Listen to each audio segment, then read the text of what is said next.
பக்தி கிளீட்ஸ் நேயர்களுக்கு அடியேன் உங்கள் சிவயோகி சிவசக்திமான் சுவாமிகள் வணக்கத்தை தெரிவித்துக் கொள்கிறேன். இந்த பதிவில் ஆடி மாதம் 1லேருந்து 32 வரைக்குமே ஒவ்வொரு நாளுமே ஒவ்வொரு விசேஷங்களை பற்றியும் ஒரு வீட்டில் செய்யக்கூடிய எளிமையான பரிகாரங்களை பற்றியும் முக்கியமான ஒரு பிரச்சனையை பற்றியும் சொல்லிட்டு வரோம். அந்த வகையில் இப்போ ஆடி 16 சனிக்கிழமை வருகிறது. இங்கிலீஷ் தேதி பார்த்தீங்கன்னா ஆகஸ்ட் 1/8/2026 சனிக்கிழமை ஆடி 16ஆம் நாள். இன்றைய தினம் சதய நட்சத்திரம் வருகிறது. இப்போ சனிக்கிழமையும் சதய நட்சத்திரம் வரும்போது ஆயுள் சம்பந்தப்பட்ட விஷயங்களை குறிப்பிட்டு சொல்லக்கூடியதாக அமைகிறது. எனவே இந்த பதிவில் தீர்க்காயுளாக இருக்க என்ன செய்ய வேண்டும், அதுக்குண்டான வழிபாடுகள், பரிகாரங்கள், வீட்டில் செய்யக்கூடிய எளிமையான பரிகாரங்கள், இதை பற்றி தான் இப்போ சொல்ல போகிறோம்.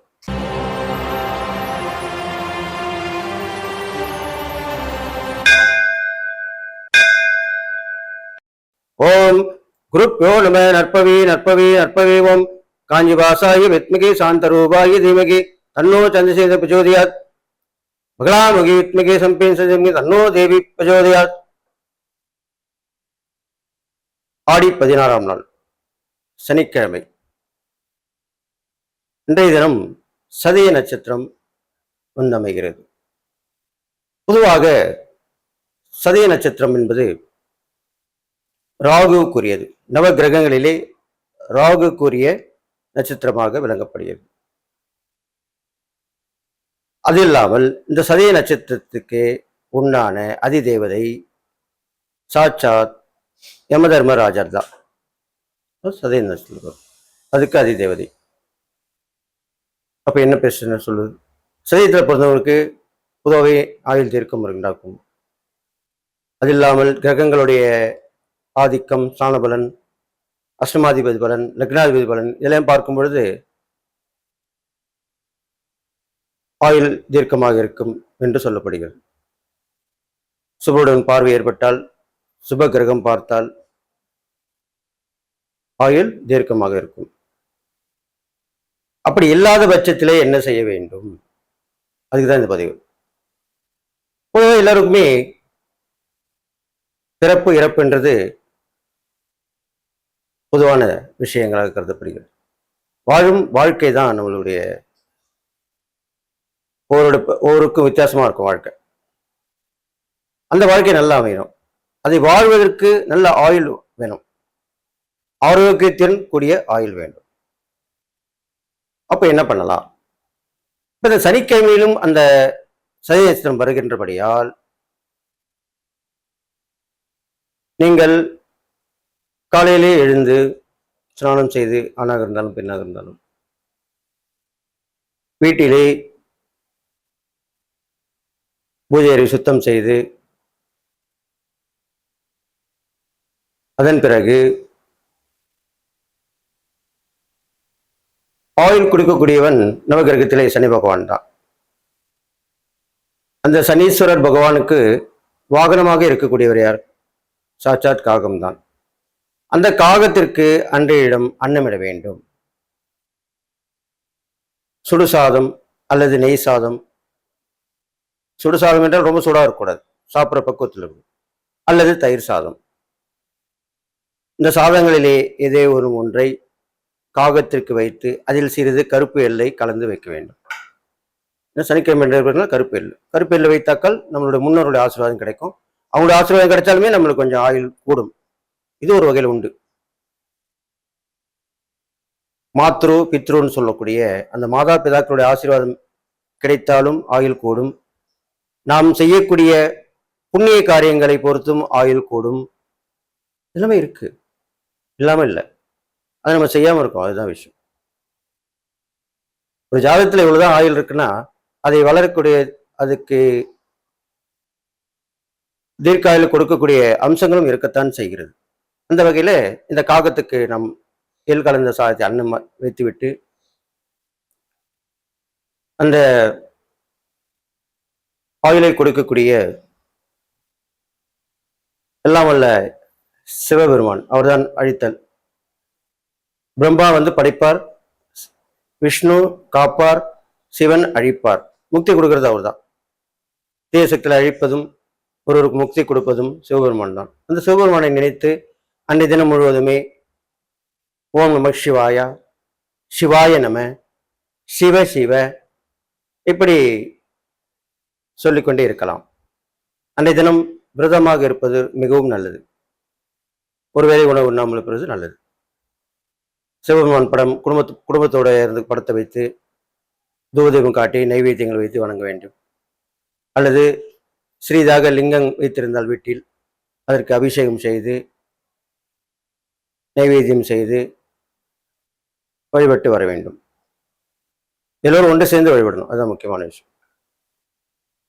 இது இல்லாமல் அன்றைய தினம் மாலையிலே பழமையான சிவன் கோயில் சென்று வரலாம். அல்லது இல்லை என்றாலும் பரவாயில்லை, சிவபெருமானை வழிபட்டு வர வேண்டும்.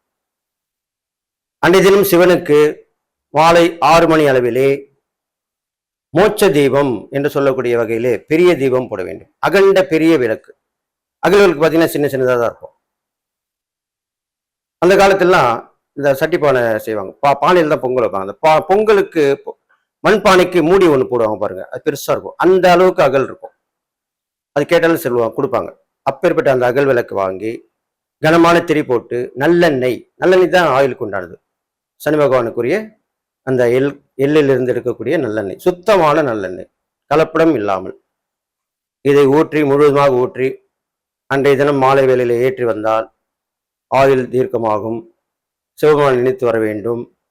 சனீஸ்வர பகவானையும் வணங்கி வர வேண்டும். நவகிரகத்திலே சனி பகவானை வணங்கி வர வேண்டும். வெளியே மாற்றுத்திறனாளிகளுக்கு உணவு நீர் கொடுத்து, வசதி வாய்ப்புகள் இருந்தால் உடைகள் கொடுக்கலாம், தானமாக கொடுக்கலாம். இதெல்லாம் செய்து வர வேண்டும். இதற்கு மேலும் வசதி வாய்ப்புகள் உள்ளவர்கள் நல்லா கேட்டுங்க, அந்த ஆடி மாதம் 16ஆம் நாள் சதி நட்சத்திரம் வரனால வீட்டிலே ஒரு மிருத்யுஞ்சய ஹோமம் செய்யலாம். கண்டிப்பாக ஆயுள் வரும். ஆச்சாரியர் குருக்கள் ஆலயத்தில் பணிபுரிகளை வைத்து மிருத்யுஞ்சய ஹோமம் செய்யலாம். இது சிவபெருமானுக்குரிய ஆயுள் தீர்க்கமாகக்கூடிய ஹோமமாக சொல்லப்படுகிறது. இதை செய்தும் தான தர்மங்கள் செய்யலாம். இந்த பூஜை முடிச்சிடணும். இது காலையில் ஆரம்பித்து பகலில் முடிக்கிற மாதிரி செய்ய வேண்டும். அதன் பிறகு தான தர்மங்கள் செய்து மாலை வேளையிலே சிவபெருமானை தரிசித்து வர வேண்டும்.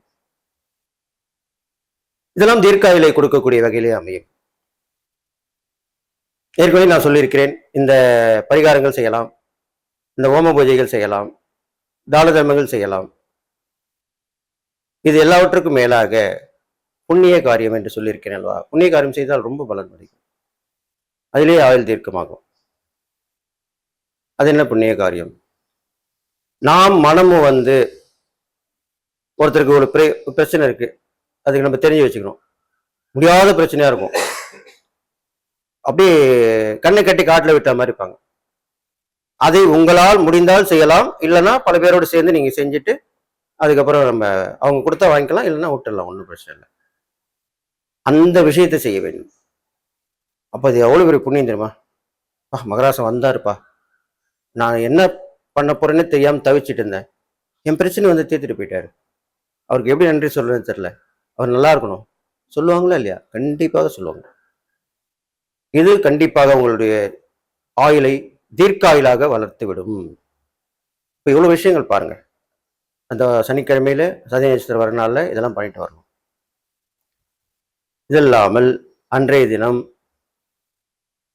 ரொம்ப நோய்வாய்ப்பட்டிருப்பாங்க பாருங்க, நோய்வாய்ப்பட்டிருப்பாங்க, இன்னைக்கும் நாளைக்கோ கூட இருப்பாங்க. அப்படிப்பட்டவங்களுக்கு உதவி பண்ணணும். அது அவங்க போற நேரத்தில் அந்த ஆத்மா அவங்களை வாழ்த்தும், மனசார வாழ்த்தும். அவங்களுக்கு தேவையான மருத்துவம் வாங்கி கொடுக்கலாம், ஒரு தைரியத்தை கொடுக்கலாம், நான் பார்த்துக்கிறேன்னு சொல்லலாம், இனிமேல் உங்களுக்கு பிரச்சனை இல்லை அப்படின்னு சொல்லலாம். இதெல்லாம் சொல்லி வர வேண்டும். இது பெரிய புண்ணியத்தை உங்களுக்கு கொடுத்து அந்த ஆயுளை வளர்த்து தீர்க்காயுளாக ஆக்கும் என்று சொல்லி, இது ஆணுக்கும் பெண்ணுக்குமே பொருந்தும் என்று சொல்லி, இந்த நாளிலே அடியேன் சொல்ல இந்த பரிகாரத்தை செய்தீர்களானால் கண்டிப்பாக ஆடி மாதம் செய்கிற பரிகாரம் உடனே பலிக்கும். அதனால் தீர்க்காயலாக என்றும் இருப்பீர்கள் என்று சொல்லி எல்லா நலமும் பெற்று வாழ்வீர்கள் என்று வாழ்த்தி விடைபெறுகிறேன். நன்றி, வணக்கம்.